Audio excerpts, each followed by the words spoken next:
So we are a dedicated facility for immigration.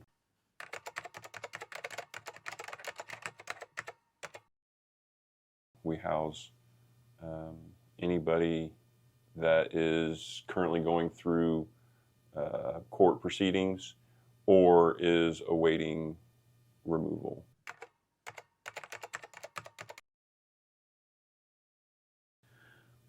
They're pretty in depth. It's 232 pages of standards that people have kind of taken and molded into a piece that we as a detention facility were in that book almost every day, trying to make sure that we're following those guidelines. And it could be anything from how we handle, let's say, special management unit. So if somebody breaks a rule and they are put into a special management unit, how we have to hold a little in-person court for them, and they can file a grievance. We have that whole process that we'll look at all the evidence, we'll look at the cameras, all of that information, talk to witnesses, and say, did he or did he not knowingly break the rules? And so that's outlined in the standards. There's other things that are outlined in the standards, like mental health care. Somebody wants to request mental health care, we have a certain amount of time that we have to make sure that they're seen by a mental health professional. And so I'm the board president right now for Crosswinds Counseling and Wellness, which is our mental health center that covers our county. And we've been working diligently with Crosswinds to make sure that we're meeting that standard, because it's unlike any of the other jails that they facilitate, because it's more stringent.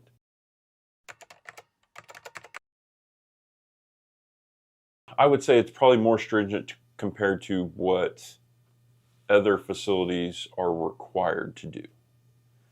So this who are not contracted with ICE. Correct. Yes. Some facilities go through that accreditation process, kind of like we were talking earlier, and some of the standards are part of that accreditation process. But this is just a different set of standards to make sure that detainees are being treated appropriately when they're in the walls of this facility. Sure, all the time we're having inspections. So every week I've got a compliance officer that'll come in, and they're making sure that we're staying on top of things. They're interviewing detainees, they're talking with them, making sure that their needs are met. Then twice a year we have a full-blown, what they call an inspection, and it's by the Office of Detention Oversight. And about 10 or 12, I would say, industry professionals, some of them contract, maybe they helped run a facility before, and now they're contracted by the Department of Homeland Security to come in and inspect and review everything. They'll talk to detainees, they'll interview them, they'll go through our policies, they'll go through our logs to make sure we're completing our logs correctly. They'll go through all of our medical stuff, and it is an in-depth 3-day process of just going through all of that. Overall, the Office of Detention Oversight is the one that does the inspections, and typically what I see is half of that group, and remember it's 10 or 12 individuals that come in, half of that group is Department of Homeland Security professionals, and the other half is contracted out, and they could be with Nakamoto Group, or they could be with just a private contractor that Homeland Security is hiring to come in and inspect our facility. Our most recent inspection was in March of this year, and in that inspection they found what they would say would be 3 deficiencies, and they were all related to the same category, and it all had to do with the hours that we allowed attorney visits on the weekends. I think our policy said one thing, and then what was posted in the lobby said another thing, and so we had to revamp and retrain staff to make sure that, if an attorney calls, here's our time period that we will say, yes, you can come do an in-person visit with your client.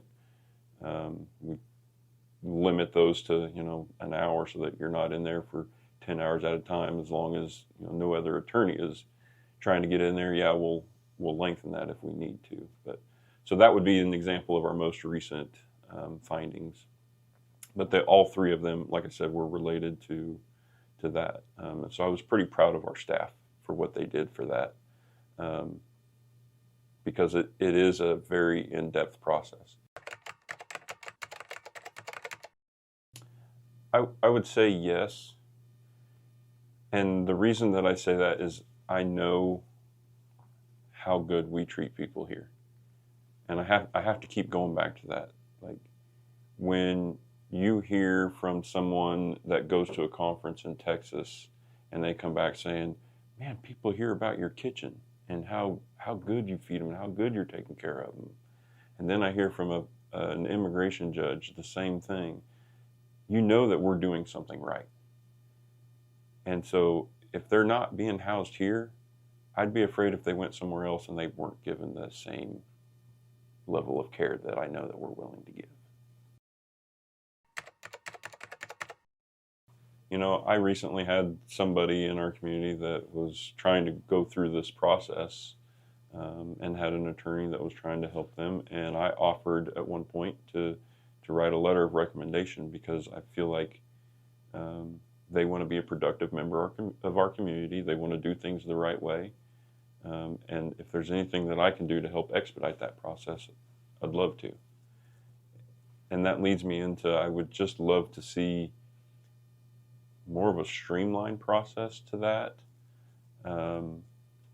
As long as we're doing our due diligence on background checks and those types of things to make sure that we know who's coming in and who we're allowing to become a U.S. citizen. I just would like to see an increased effort in that, the same as there's the increased effort in the removals. And I think that's a personal belief, because we are a country of immigrants going way back, right? And, I think that people are just looking for a better life.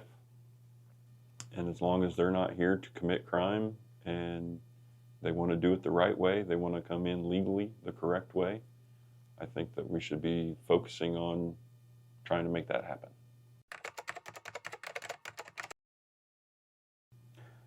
I think I would like for people to understand that we're doing our best to treat people humanely within the walls of our facility, and to make sure that we're doing everything we can to make sure their rights are being met. And so I would say it's hard on staff members when they see what's said about them from an opposing view. They're here to do their job. They're maybe a career detention officer. They may be just doing it for a couple of years. But when they see some of the things that are said about them, they're humans too.